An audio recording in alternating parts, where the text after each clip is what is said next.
It had been 2 long years since Sarah's world was turned upside down. What began as an ordinary school morning, you rushed breakfast, a last-minute backpack check, and a cheerful goodbye, ended in a nightmare no parent ever imagines. Her daughter, Emily, just 7 years old, never came home from school that day. One moment, she was walking through the front gates of her elementary school, smiling and waving to friends. The next, she was gone. No witnesses, no trace, no solid leads. The police conducted extensive searches. The school combed through every inch of its property, and volunteers from the community joined in the effort. But despite all the hope, effort, and heartbreak, Emily vanished without a single clue. Sarah's life had changed in an instant. Days blurred into nights. She barely slept, barely ate, and lived in a haze of worry and grief. Her once warm and tidy home felt hollow, frozen in the moment Emily left it. Her pink backpack still hung on the coat rack by the door, untouched. The smell of her shampoo lingered on her pillow longer than it should have. Sarah tried everything: news, interviews, posters, social media campaigns, even private investigators, but each lead crumbled into dead ends. Time didn't heal. It only deepened the pain. 2 years later, most people had moved on. The school held memorials, the town offered sympathy, but Sarah never gave up. She couldn't. Something deep inside her told her that Emily was still alive. That mother's instinct, that quiet whisper in the heart that refuses to be silenced, pushed her forward when everything else told her to let go. Her living room was covered with maps, notes, screenshots, anything that might help. And it was during one of those long, sleepless nights, as she scrolled through random neighborhoods on Google Maps, she saw something that made her heart stop. It wasn't anything dramatic. In fact, it looked like a typical street view image, just a sidewalk near a small church in a quiet New York neighborhood. But there, walking hand in hand with a man in a blue suit, was a little girl. Pink hoodie, short denim shorts, the same light brown hair tied back in a ponytail. Sarah zoomed in, her hands shaking. The girl's face was slightly turned, not fully visible.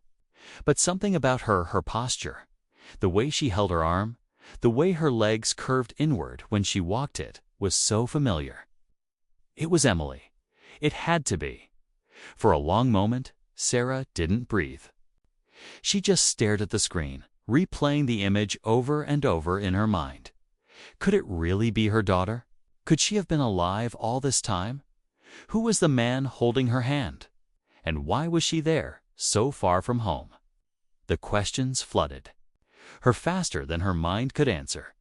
It didn't make sense. The photo was taken just months ago, according to the timestamp.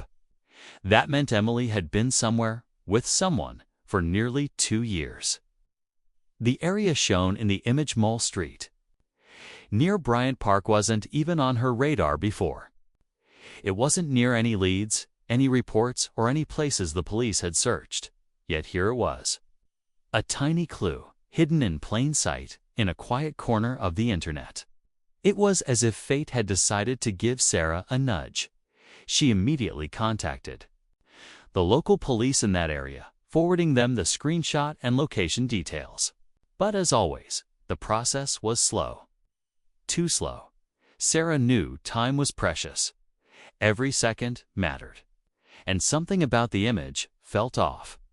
The way the man held Emily's hand, not firmly like a parent, but more like he was guiding her, controlling her and the church in the background.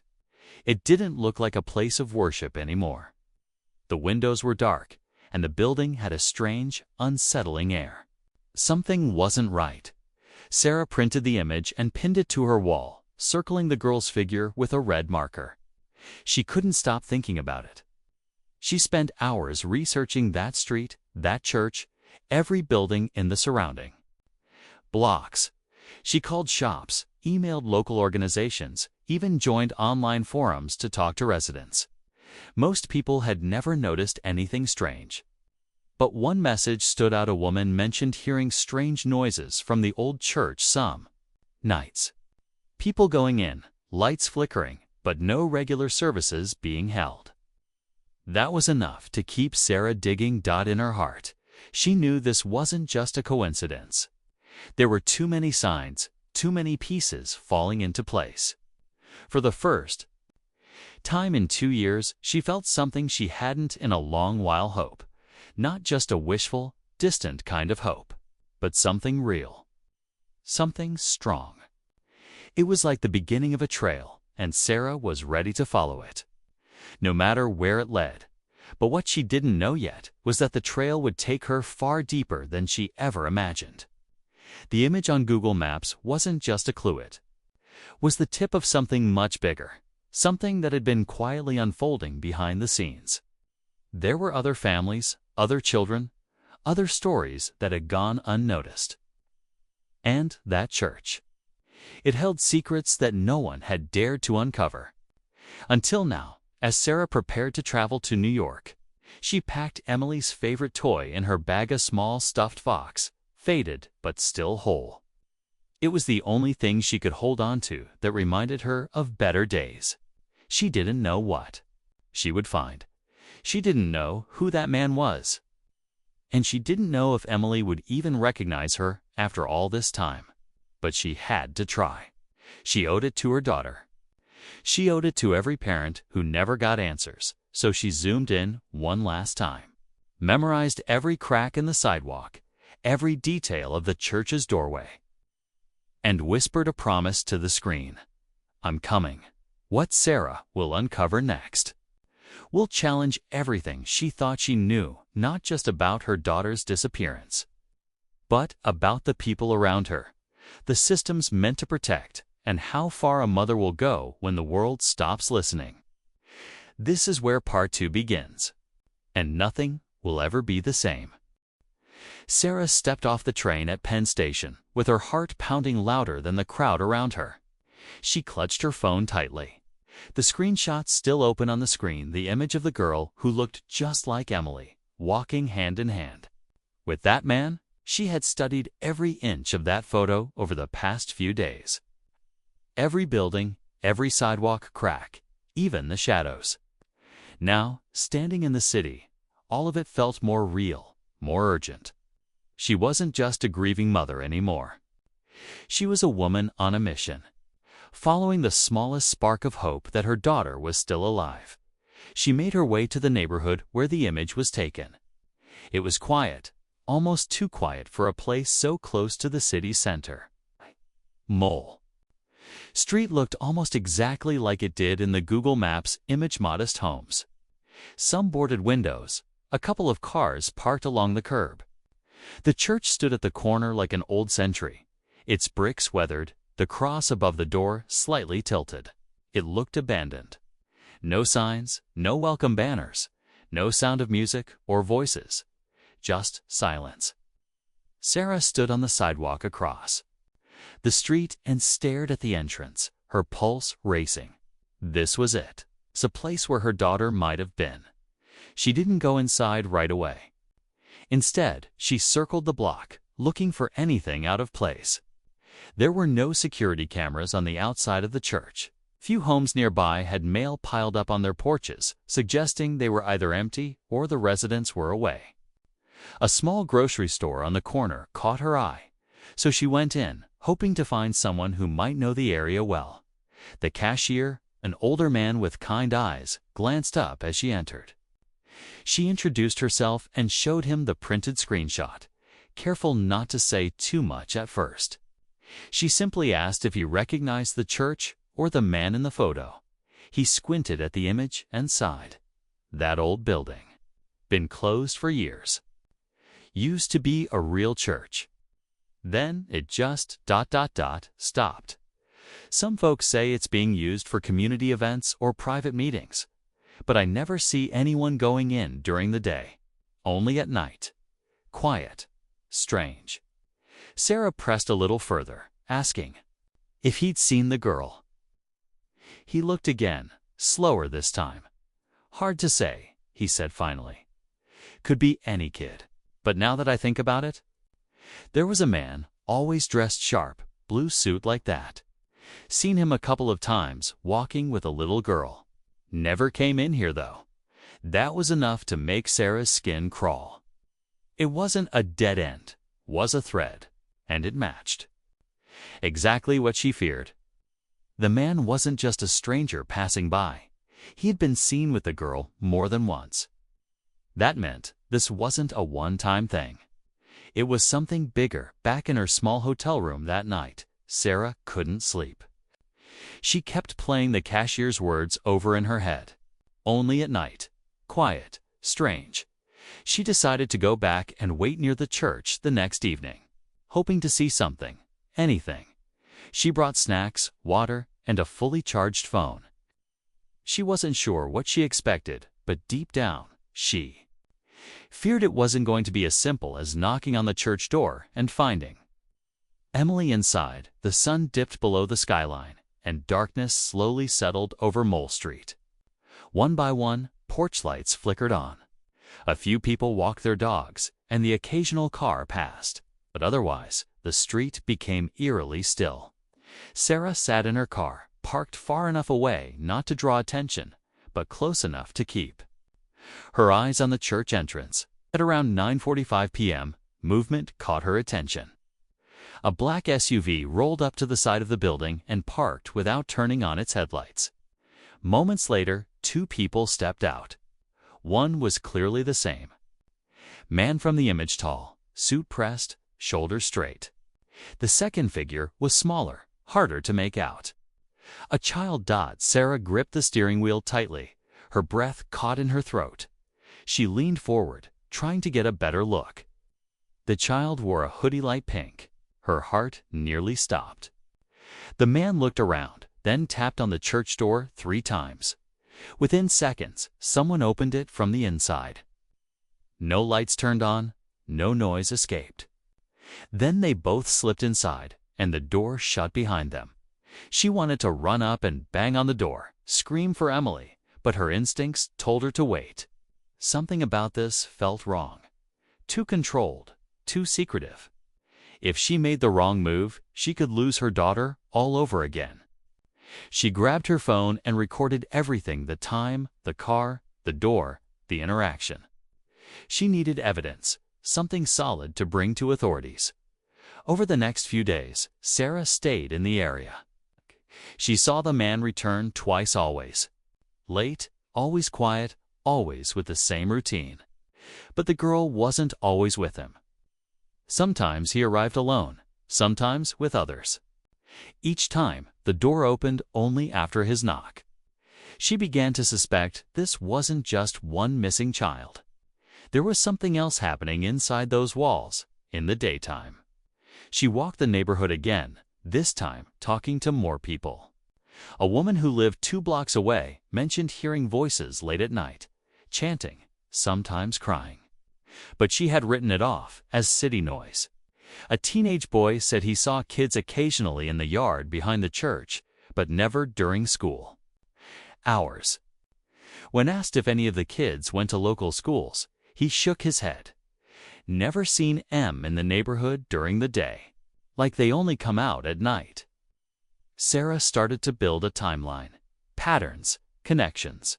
She even returned to the grocery store to speak to the cashier again, who now seemed more open. He admitted that others had asked questions about the church over the years, reporters, even a detective once, but nothing ever came from it. People stopped pushing. Things quieted down. And the strange behavior continued. With each new detail, Sarah's determination grew. She wasn't chasing shadows anymore. She was uncovering a trail that had been ignored, or worse, hidden. And somewhere along that trail, her daughter was waiting. The image on Google Maps wasn't a mistake. It was a sign. Proof that Emily was still out there, still alive, and closer than ever. But the closer Sarah got, the more dangerous things began to feel. One evening, while returning to her hotel, she noticed a car following her. kept its distance, but matched her every turn. When she finally stopped in front of the building, the car drove by slowly, then disappeared down the street. She didn't sleep that night. This wasn't just a missing child case anymore. There were people involved, organized, careful, secretive, and they had something to protect. But what? Why would someone keep a little girl hidden for 2 years? What was really happening behind those church doors?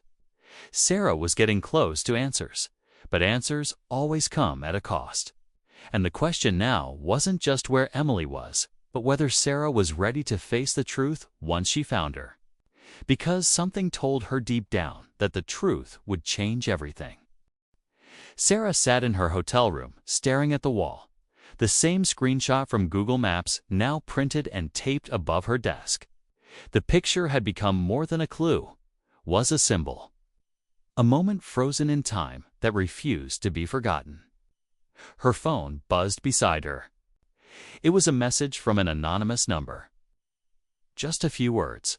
Stop asking questions. No name, no reply option. Her heart skipped. She didn't know if it was a warning or a threat, but either way, someone knew she was close. Despite the fear creeping into her bones, Sarah couldn't stop. She started keeping her notes hidden and moved hotels without leaving a trail. She felt eyes watching her more often now across the street, outside coffee shops, even at the grocery store. It was subtle but chilling, and it told her one thing. Clearly, whatever was happening behind that church door wasn't supposed to be found. Meanwhile, she kept tracking the man in the blue suit. She followed him once, carefully, when he left the church just before midnight. He walked several blocks, got into a different vehicle than usual, and drove toward the edge of the city. Sarah stayed far enough behind to avoid suspicion. The car eventually pulled up to an older brick building with no sign outside, just a single security camera above the entrance. He went inside and didn't come out for over an hour. When he did, he wasn't alone. Another man joined him, taller, older, with a gray beard and a heavy coat. They didn't speak much, but something about the way they moved felt rehearsed, almost like a routine. That night, Sarah added another photo to her growing board of suspects. Back home, her sister Rachel had been taking care of things: mail, bills, even Sarah's dog. But Rachel was starting to worry. She called often, asking her to come back, telling her to be careful, reminding her of how dangerous people could be when secrets were involved. Sarah appreciated the concern, but nothing would pull her away now, not when she was this close. A new subplot started to form when Sarah met Anna, a woman in her early 30s who worked at a local daycare nearby. Anna had recognized the man in the photo immediately. She said he sometimes came in asking odd questions about enrollment, about kids who didn't have parents on record. He claimed to work with a religious charity that helped children who were left behind. Anna always found it suspicious and once reported it, but no one followed up. The man disappeared for a while and only recently returned. That conversation stuck with Sarah. She began to dig deeper into the so-called charity he mentioned. At first, it looked like a legitimate organization. A few photos, some vague mission statements about child wellness and community rescue. But there were no physical locations listed. No phone number, just a contact form. When Sarah tried reaching out, she got no reply. A few reverse image searches revealed that the photos were stock images, not real people. The more she dug, the more it looked like a front. Sarah took all this to a retired detective she had connected with online, someone who had helped families with missing persons before. His name was Mark, and he'd been following Sarah's case since her story made local headlines. Mark agreed to meet her in person. They sat down in a quiet diner, and she laid everything out: photos, notes, timelines, conversations. Mark listened carefully, nodding as she spoke. "I've seen setups like this before," he said. "Not always involving kids, but shady nonprofits, false religious fronts. Sometimes they're just scams. Other times they're cover for something worse." He hesitated before adding, "Whatever's happening in that building, it's organized. It's secretive, and they're watching you." Sarah leaned in. "Do you think it's really her? My Emily?" Mark took a breath. "I can't say for sure yet, but that girl in the photo, she looks like she could be. And if it is her, she's not just hiding. Someone is keeping her there, which means we need proof. Real evidence." Together, they made a plan to place a discreet camera across the street from the church. Mark had access to some old surveillance gear and installed it late one night while Sarah kept watch. The next few nights, they gathered hours of footage, and what they found was disturbing. The same man came and went, but there were others, different. People always arriving after dark, never staying long. A few of them even brought children. Some of the kids didn't return with them. One girl, maybe 8 or 9, was seen being led inside and never seen leaving. Sarah's chest tightened as she watched the footage. It was more than a missing child case now. It was a pattern, a network. And whatever was going on inside that building had been operating for longer than anyone suspected. Still, Sarah wasn't ready to go to the police, not yet. Too many times she had shared leads that were dismissed or ignored. She needed something undeniable, something they couldn't overlook. And so she kept going, digging, watching, asking. Then, one day, she received a small envelope at her hotel. No return address. Inside was a single photo of Emily, a recent one. She was sitting on a bench, holding the same stuffed fox Sarah had packed when she came to New York. The photo sent chills down her spine. It meant someone had seen her, had been close enough to take that picture, and knew how much that toy meant. The message was clear. They knew Sarah was getting close. Mark urged her to stay cautious. But Sarah couldn't stop now. She started piecing together more names, more connections. Another subplot emerged when she discovered that one of the people entering the church was a local city council aide. That shook her. It meant the people involved weren't just strangers. Some of them held power, influence. Maybe that's why no one had ever looked too closely. The mystery continued to deepen. Sarah began hearing whispers from others' parents in nearby neighborhoods who had lost children in similar ways. Kids who vanished from schoolyards, parks, or foster homes, only to be labeled as runaways. All with loose ends, no final answers. And all had once lived within a 50-mile radius of that. Church Sarah's board was now covered in strings and photos.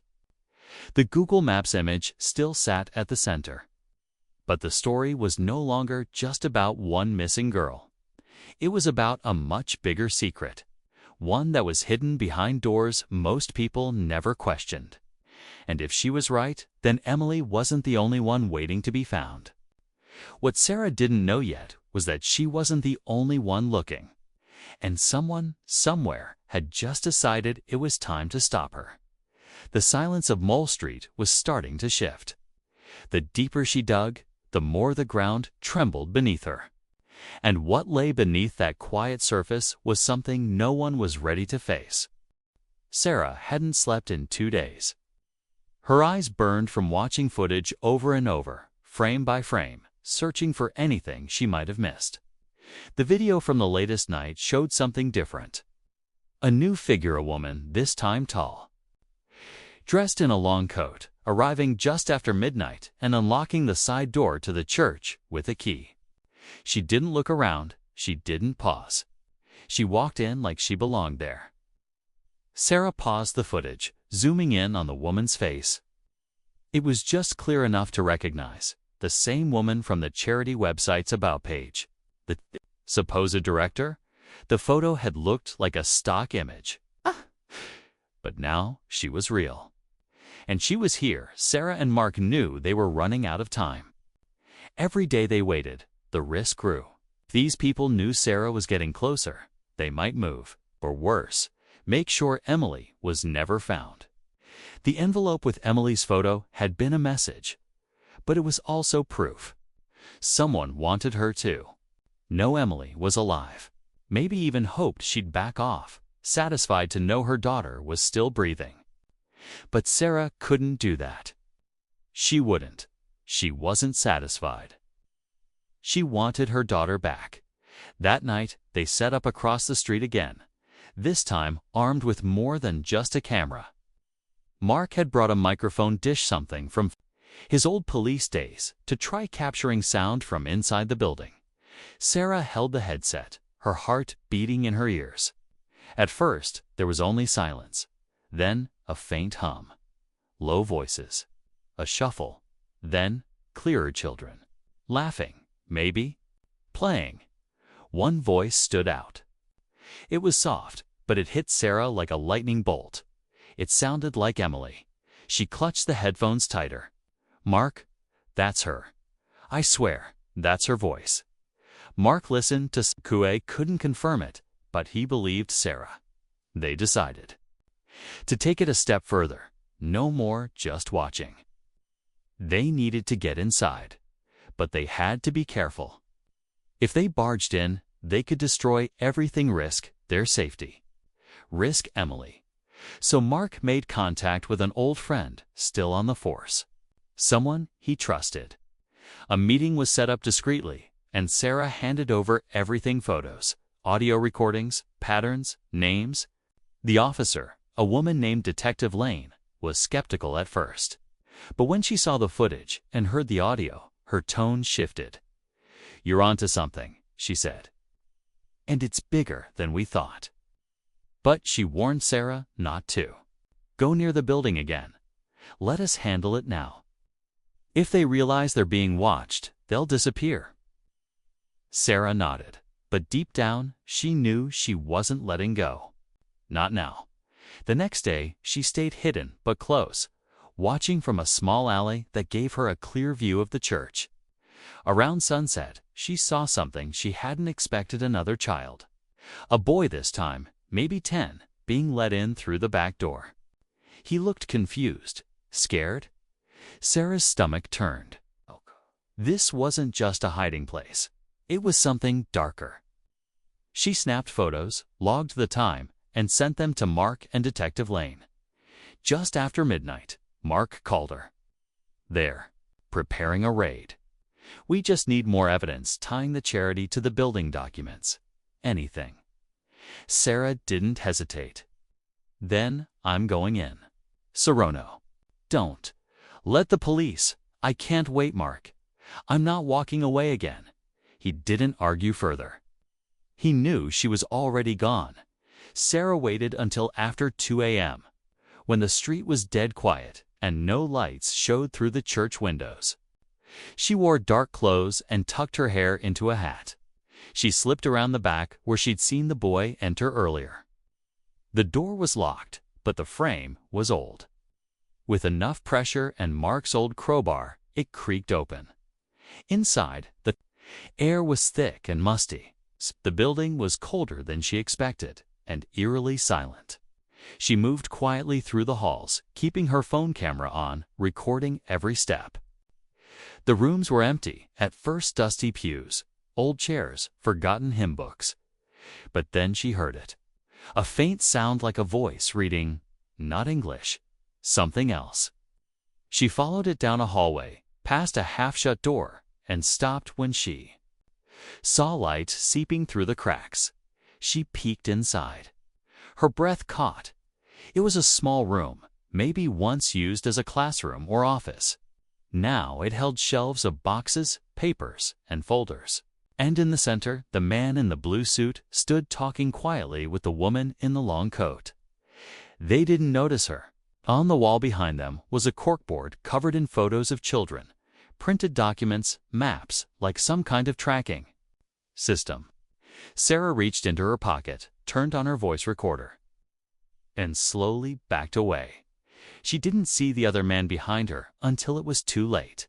A hand grabbed her arm. She gasped and tried to pull away, but he was strong.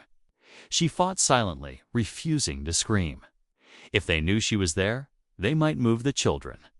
She kicked, twisted, and managed to bite his hand. He cursed and let go just long enough for her to dart back down the hallway and into a narrow stairwell. She climbed the stairs quickly, praying they didn't follow. The second floor was dark, lined with closed doors.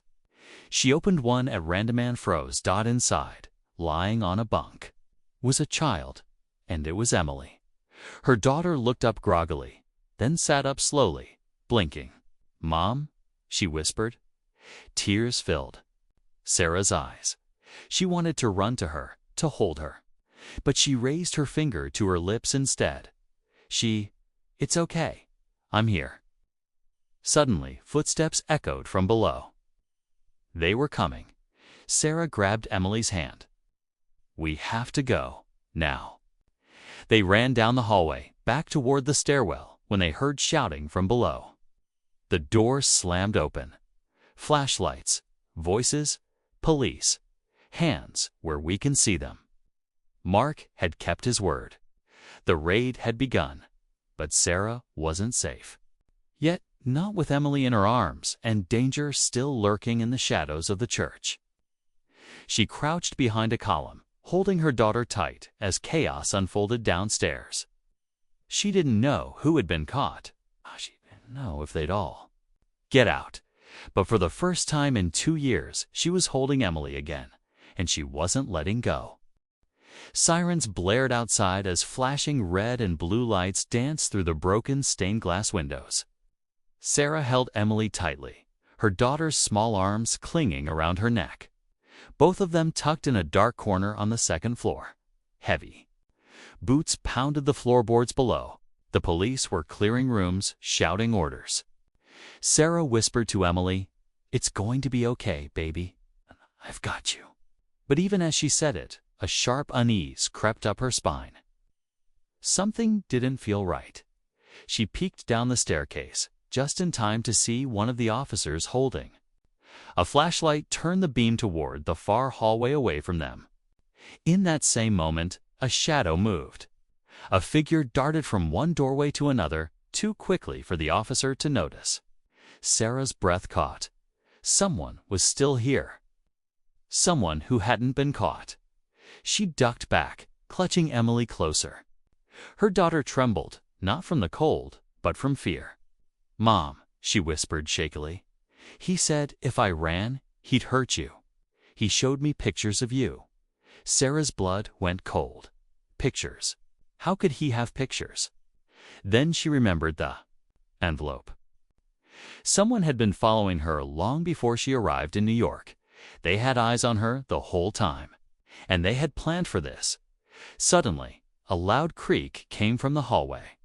Sarah turned, and there he was, the man in the blue suit. But this time, he wasn't calm and composed like before. His hair was messy, his jacket gone, and his eyes wild with panic. He had something clenched in his hand, what looked like a phone. His gaze locked onto Sarah and Emily, and in that second, she saw something terrifying. He wasn't afraid of being caught. He was afraid of something else. Something bigger. He didn't move toward them. Instead, he shouted over his shoulder, not at the police, but down the hall. "We've been exposed. Shut it down. Burn everything if you have to."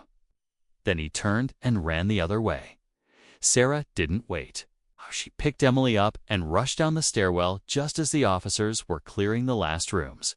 "Over here," she cried. Voice hoarse. A female officer spotted her and rushed over.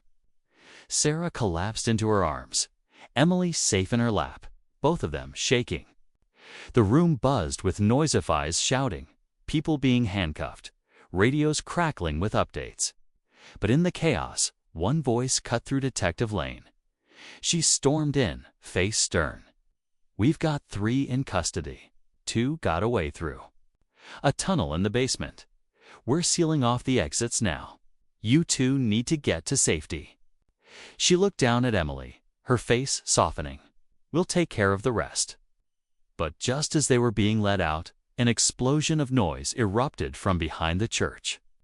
Not a blast, more like a crash. Smoke billowed into the air. Sarah spun around. What was that? Mark came running in, breathless. The records room. They set it on fire. And that's when it hit her. Everything, photos, documents, names, all the evidence of who was behind this was in that room. And now it was gone. The mood shifted instantly. What was supposed to be a rescue had become a cover-up. Someone had given the order to destroy the files. And if they had tunnels and escape routes, this wasn't just a local ring. It was organized, protected, and possibly connected to people far beyond that neighborhood. Back at the safe house, later that night, Sarah held Emily close as she tried to piece everything together. She couldn't shake the man's words. Shut. It downburned everything. It wasn't about him avoiding arrest. It was about erasing the network. Emily had been part of something much deeper than Sarah ever imagined. And now that she'd pulled back the curtain, she wasn't just up against kidnappers, she was up against a system. But then Emily whispered something that made Sarah freeze. "Mom, there were other rooms, places with no windows. Some kids said they'd been moved from other houses before. They didn't all come from the church." Sarah pulled back and looked her daughter in the eyes. "What do you mean? Other houses?" Emily nodded. "They said they'd been in basements. Some kids talked about a white house with a flag on the porch. They moved us when people asked questions, sometimes in vans at night. They always said they were taking us to the next stop." Sarah's heart sank. This wasn't just a single building. It was a chain. A network. A pipeline. And worse, Emily remembered names. She scribbled down everything her daughter could recall. First names, descriptions, locations, odd phrases. It was messy and incomplete, but it was a start. Then Emily paused. There was one man. They all listened to it. He didn't come often, but when he did, everyone got quiet. They called him the father, but he wasn't nice. Not like a real dad. Sarah looked at Mark and Detective Lane. The mood in the room changed again. This wasn't over. Not even close. The raid had only scratched the surface. And now they knew someone higher up was pulling strings. Someone who had resources. Someone who could reach across cities, possibly even law enforcement. And he was still out there. Sarah felt the weight of what they were up against. She had her daughter, yes, but there were more children. Families that still had no answers. Parents living in the same pain she had lived in for 2 long years. The man in the suit may have run, but she had seen his face. Emily had spoken his name, and now they were both targets. Mark looked over the map they had pinned to the wall. If what Emily's saying is true, this wasn't just a hideout. It was a checkpoint, which means he traced a line across the map, then circled 3 towns. There are more. Sarah's hand tightened into a fist. Then we find them. All of them. Outside, a car pulled up quietly. Silhouette moved. Inside, but didn't get out. Sarah walked to the window slowly, peeking out through the blinds. The car drove away without stopping, but something told her it wouldn't be the last time they were watched. The battle wasn't over. It had just begun. Sarah didn't sleep much in the days that followed. The church was sealed, and police claimed the investigation was ongoing, but something felt unfinished. Emily was safe now, yes, but the man in the blue suit still out there. The fire had destroyed nearly all records. 3 suspects were behind bars, but none of them were talking. And most importantly, no one knew where the father was. Emily stayed quiet most days, slowly adjusting to being home, but the fear in her eyes hadn't faded. Mark and Detective Lane continued to press local authorities to widen the investigation. Sarah stayed involved in every step. She refused to become another mother who was silenced after a happy ending. She knew this wasn't just about her daughter, was about every other child still hidden in the shadows of these false safe havens. Then one night, nearly 3 weeks after the raid, Sarah got a call from Lane. "We found something," the detective said. "You're going to want to see this." They met at an old storage facility outside the city. Inside one of the units, police had uncovered Boxey's charity files, van logs, rosters. Some of it had survived the fire, hidden elsewhere by one of the lower-level operatives who cracked under pressure during questioning. And there it was, a list of transfers. Children's names, towns, dates. Sarah's fingers trembled as she scanned down the pages. She recognized a few of the names Emily had whispered to her. And beside those names were codes, one of them matching the photo envelope that had been sent to her weeks ago. But at the very bottom of the stack was a folder. Inside, a profile. A full background on Sarah herself, her work history, old addresses. Even pictures of her from years before. It wasn't just surveillance from her time in New York. They had been watching her long before Emily vanished. Sarah looked up at Lane. "They chose us," she whispered. "They were watching our family." The detective nodded grimly. It wasn't random. That changed everything. It meant the network didn't just take children who slipped through the cracks. They were selecting, targeting, and someone at the top had marked Sarah's family. The questions came faster than the answers. Why her? Why Emily? Then, in a stunning break, Mark got a tip from a contact in Baltimore. An anonymous caller reported seeing a man matching the blue suit suspect entering a gated house in the outskirts of the city. It wasn't much, but it was something. They rushed down that same night. Lane arranged for a team to move in carefully. From a safe distance, Sarah waited in an unmarked vehicle with Mark. Her palms were sweating, her chest tight. She wasn't sure what would happen if they'd find him, if he'd even be there. But then, just before dawn, Lane's voice crackled over the radio. "We got him." Sarah jumped from the vehicle and saw him being led out in handcuffs. Same face, same cold eyes. But when he looked up and saw her, he smiled. Not with fear, not with shame, just calm, almost like he'd been expecting this. Sarah's fists clenched, but she said nothing. She didn't need to. He was caught. Back at the station, detectives tried to question him. He didn't speak. He gave no names, no details, until Lane showed him one photo, the one of Emily, safe and sleeping in her mother's arms. His face changed. A flicker of something, regret, anger, maybe fear. He leaned forward and said, "Just one thing. You still haven't met him." Lane leaned in. "Met who?" "The father." The man whispered. "I'm not the one in charge." And just like that, the story shifted again. It turned out the man in the suit wasn't at the top after all. He was only a handler, a middleman. The operations were part of a layered network. The one they called the father wasn't just a name whispered among the children. He was real. And worse, he had never stepped foot in the church. He was someone who stayed hidden, coordinated from a distance, and if the man in custody was to be believed, had deep connections. The twist came 2 days later. Detective Lane, digging through financial records from the storage unit, traced a recurring payment to a charity's parent account, one that had never been flagged before. It was routed through shell corporations, but the trail led to someone unexpected. A local philanthropist, well known for funding children's hospitals and educational programs. A man who had been interviewed during the original investigation into Emily's disappearance. A man who had stood on podiums calling for child safety. A man with no prior criminal record, and the most disturbing part, his home had never been searched. Sarah sat at the edge of her couch, listening as Lane explained it all over the phone.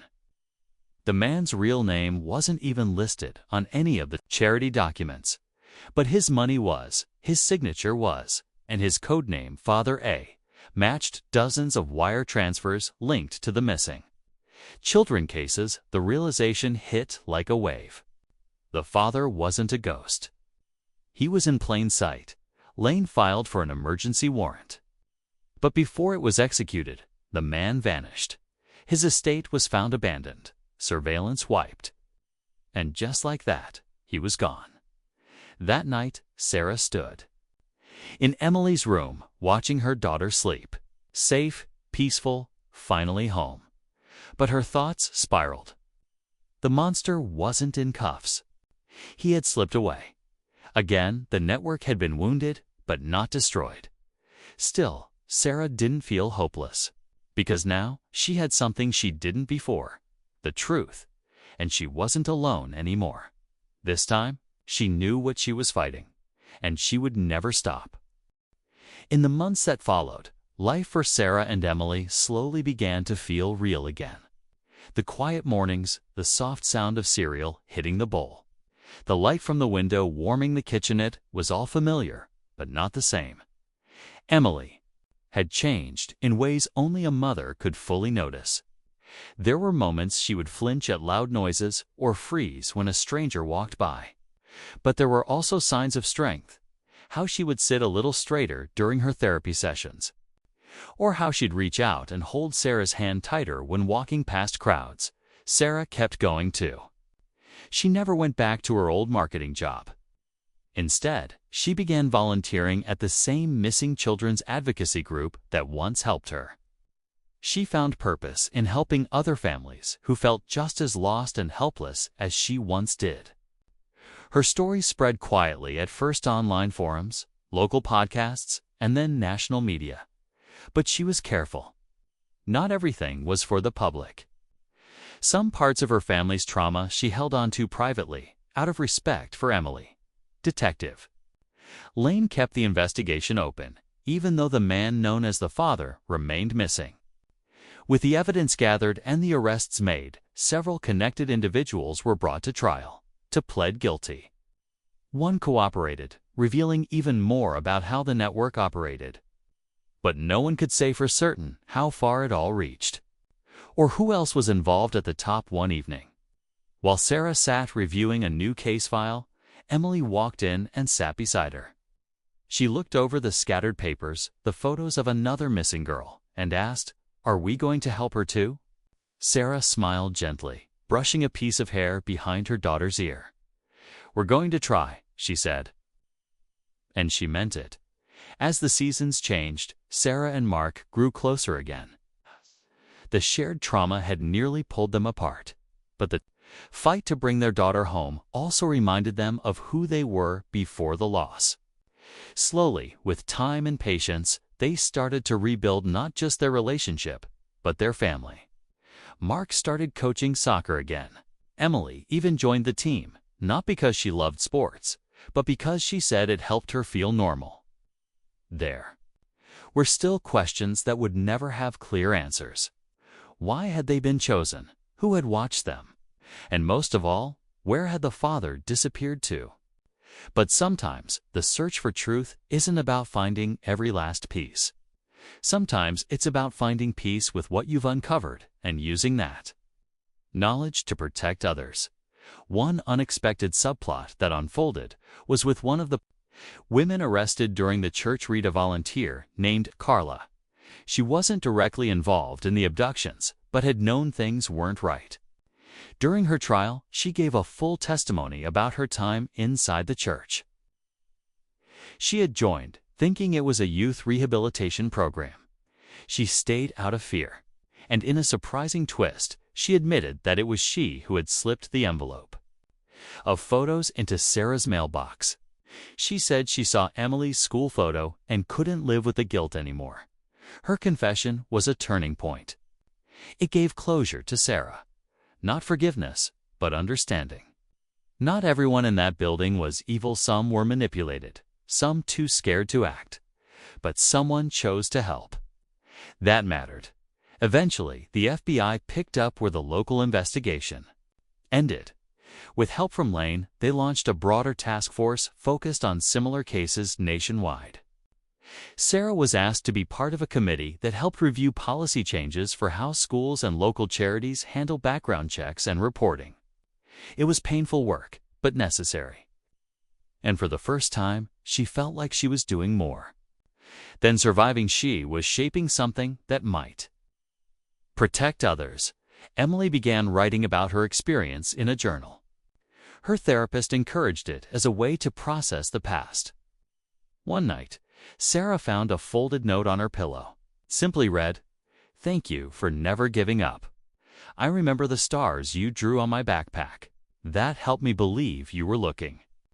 For me, Sarah cried reading those words. The stars had been a simple detail, something she mentioned again and again when begging officers to search that area 2 years ago. It was a small thing, a mother's memory, but in the end, it was what reminded Emily to keep hope alive. Stories like theirs don't end with clean lines or tied-up bows. The pain doesn't vanish overnight. The fear lingers, the scars remain. But healing begins with truth. And with every step Sarah and Emily took, they reclaimed pieces of their lives that were once stolen. One final twist came a year later. A photo surfaced online taken halfway around the world. It was blurry, low resolution, but unmistakable. A man in a dark suit walking through a market in South America. He bore an eerie resemblance to the father. Authorities followed up, but the man vanished again before they could act. For Sarah, it didn't bring fear.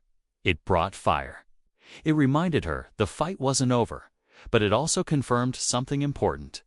This wasn't just a personal battle. It was part of something bigger. Something worth continuing. She closed her laptop that night, looked over at Emily doing homework at the kitchen table, and realized that in all the darkness they'd walked through, they still found light, and they held on to it. So, if you're watching this, remember, underestimate a mother's instinct, or the power of a small detail like a school photo or a Google Maps image. The world might feel overwhelming and cruel at times, but stories like this are proof that determination, love, and truth still matter. Always keep asking questions. Always keep looking closer, because sometimes the truth really is just one zoom away.